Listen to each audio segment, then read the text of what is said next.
What's up guys, Houndish here, and today we are jumping in with more Destiny 2 news, this time coming in the form of This Week in Destiny, Bungie's weekly TWID, and somewhat predictably, quite a few recaps in this one given that we had some new content and stuff this week. But Bungie also talk about the Renegades power reset update. They clarify a little bit about how some of that's going to work. They will actually not be increasing the power level as we head into Renegades. That was one of the big concerns because Bungie had said they won't reset us back to 200 or whatever it was supposed to be. Naturally, there was an anticipation that might mean Bungie are instead increasing the power cap to 800 or something like that, but that in fact will not be the plan, so we'll cover that. They also go over some of the changes that we'll see next week in the update.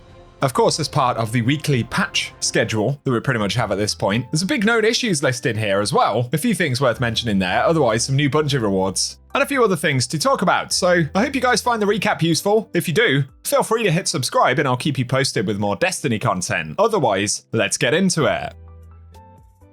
First up, a recap on Heliostat, the new exotic mission. They point out that this is the first weapon of its kind. Well, sort of, in the fact that we get an exotic axe that we can actually equip and carry around everywhere. It's not just a relic, which is nice. And they say Heliostat can be accessed through the portal. Your first completion is locked at normal difficulty with fixed modifiers, and you'll be rewarded with a power bump for all fire team members. After that, of course, we can customize the experience and launch it from Pinnacle Ops.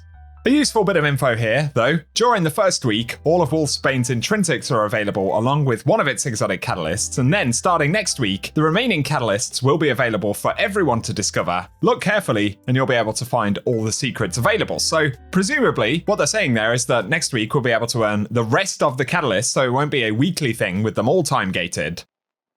Hopefully I'm correct on that, that's just based on Bungie's wording. Let me know how you perceive that comment down below. Otherwise, Bungie go on to the section about the Renegades power reset. So they say in keeping with our commitment to hear and act on player feedback, we have some major changes to announce on how seasonal power will carry over at the beginning of Season 28 and the launch of Renegades. Firstly, the seasonal power will carry over from Season 27, and tooltips will be updated to reflect the removal of seasonal power reset, but additionally, unstable cores will carry over. So again, that means no power reset as we head into Renegades, and whatever we achieve now in terms of power will be our starting point for the next expansion. And they say since this announcement, we've seen some general questions about the power cap and economy for unstable cores, so we have no plans to raise the power cap at this time. It will remain at 550 through Renegades. And our next priority for unstable cores is to revisit the economy and address player feedback around this currency. We have plans that we'll share in a future TWID. So obviously that's important context that there will not be an increase in the power climb.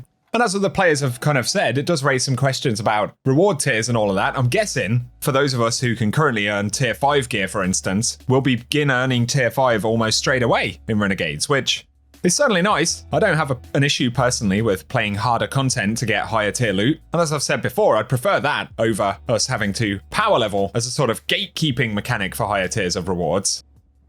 So generally this is good. They also recognize the unstable core economy in general and the problems there. Obviously, there are limitations with regards to build crafting with the current state of the unstable core economy, so it sounds like more changes will additionally come in Renegades. They finish though by saying in addition to this, we'll be adding a power catch-up in update 9151, which is the patch we get on October 14th, next Tuesday, and this will give new and returning players a boost up to 300 power. As a reminder, we're also introducing a number of important adjustments to activity rewards and power climb in next week's update.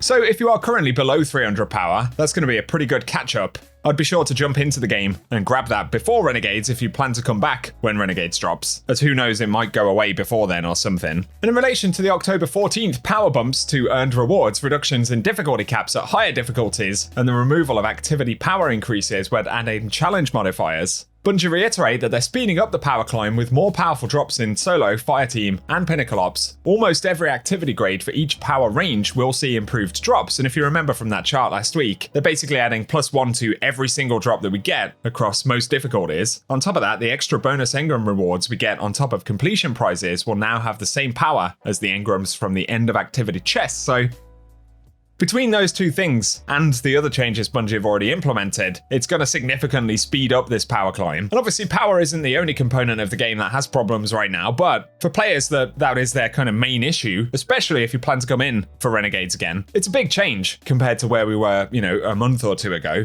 Otherwise, power adjustment has been removed from all challenge modifiers, and instead, players are capped in effective power within each difficulty tier.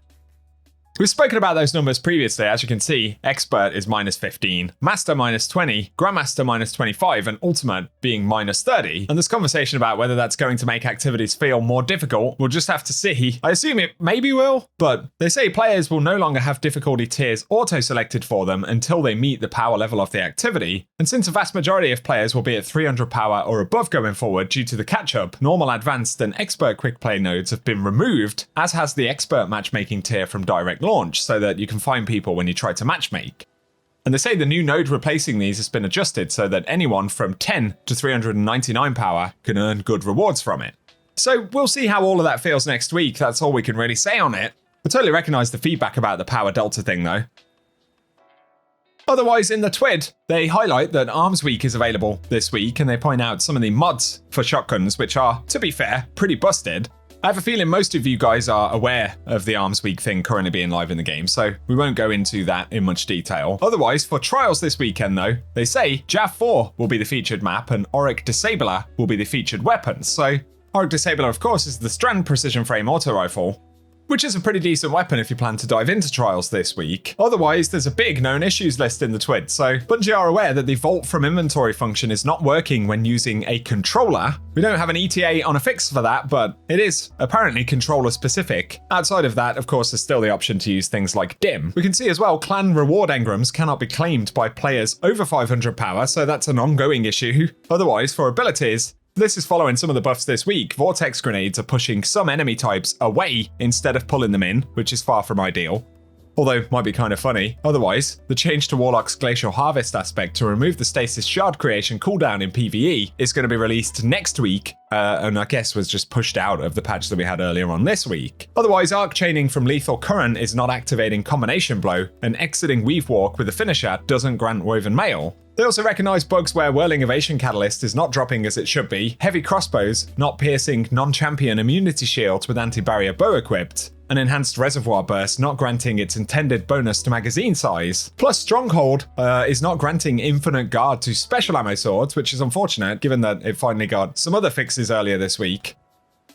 Then in Heliostat, the mission isn't currently granting Wolfsbane Intrinsic to all players in the fire team, which it should be, of course. It also incorrectly lists a set of champions, which are not correct. Then for Arms Week specifically, the full spend weekly challenge isn't progressing when purchasing non-event weapons from Ada 1, and players are unable to progress the initial calibration quest on alternate characters. There's still the issue with Missives Discovered seasonal challenges, which they're tracking as well, as some of the bugs with quests inside of the Desert Perpetual, so quite a few ongoing known issues there. Again, not massively surprising, but at least Bungie recognised them. Also in the TWID, there's a section about the Bungie Foundation gearing up for TwitchCon, where there'll be a new emblem called Big Heart, available only at the event, so obviously the majority of us won't be earning that. There's also a section about Bungie rewards and a new one for completing the Heliostat exotic mission, which is a Wolfsbane hoodie, which is kind of cool right there. So for any of those extra bits, obviously you can check them out in the TWID if you are particularly interested. And of course, the Bungie Foundation thing is a noble cause, so if there's a way to get involved, if you go into TwitchCon, obviously that's cool. Otherwise, for TWID this week, that's about it. So only other thing I'd mention is that DMG once again recognised players are waiting for the roadmap that Bungie had promised, and Bungie are aware of an issue where they haven't published it yet. Oh wow, I've said that so many times that I'm starting to describe various things in that way. All joking aside, they assure us it's coming soon. I'm curious to see what they actually talk about at this point. I'm guessing most of it has to be for Renegades, right? Maybe I'm wrong. Maybe there's more stuff they plan to do in the rest of this season, I'm not sure, but give me your thoughts down below. If you found the TWID recap here useful, a rating really does help us out as well.